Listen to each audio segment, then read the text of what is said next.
What happened this Tuesday in America is terrifying. This video, however, is directed at my countrymen, Canadians. I saw you all over social media posting pictures of Justin Trudeau, offering to marry your American friends, and some of you, even for some gross reason, laughing at the pain resonating south of the border. Whatever your outlet, one thing was clear. Canadians think they're above Trump. Guess what? We're not. And this Trump election is about to make things way more complicated for our own conservative movement. In fact, we have our own parasitic conservative boil that's about to go unlanced. May I introduce you to Kellie Leitch. Kellie Leitch is a conservative MP who has represented Simcoe Grey County since 2011. Ontarians, just FYI, Simcoe Grey County is home to all of the resort towns you love to go to, where you ski in the winter and swim in the summer, like the Blue Mountains, Wasaga Beach. The people voting for Kellie are not naughty Alberta conservatives who don't understand what the real Canada's like. These are people who live literally 2 hours away from Toronto. Kellie Leitch is notable this week not only because her nickname is Stephen Harper in a skirt, but because she is dangerously focused on becoming Canada's Donald Trump. Remember the barbaric cultural practices tip line? The federal phone number the conservatives were proposing that you could call if you saw your neighbor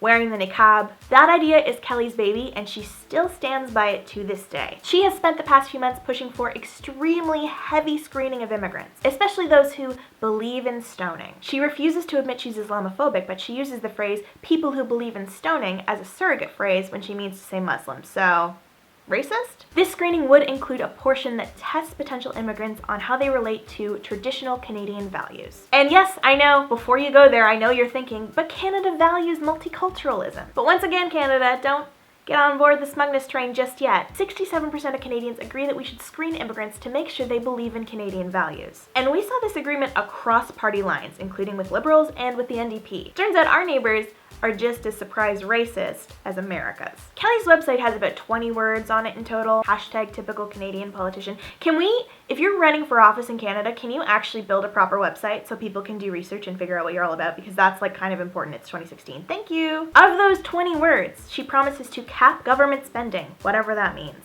say no to a national carbon tax, and stand against the legalization of marijuana. She's anti-choice, and she actively rallies against the self-hating Canadian elites, and somehow thinks that holding a Canadian flag on the cover of MacLeod's is somehow this revolutionary stand for Canadian values.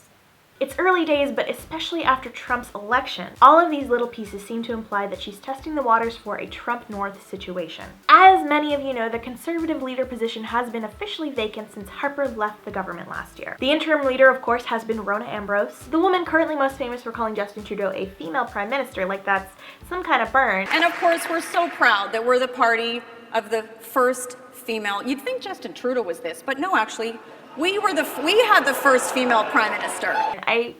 What? So conservatives will be electing a new official leader in 2017, and guess who's on the ticket?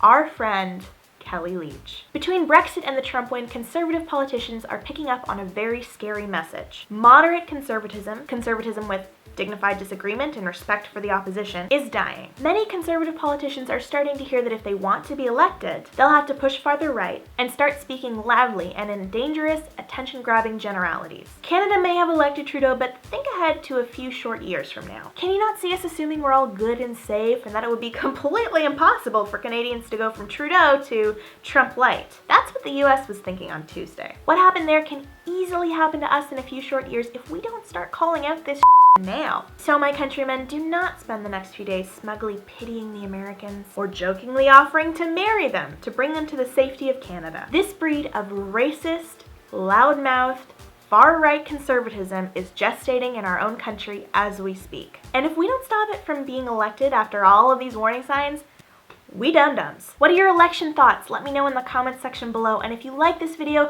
please share it with a Canadian friend and click subscribe. I make a new video every single week. You can also find me on social media down below, and there's another video in the bottom left-hand corner of your screen if you would like to watch something else from me right now. I will see you guys soon. Bye.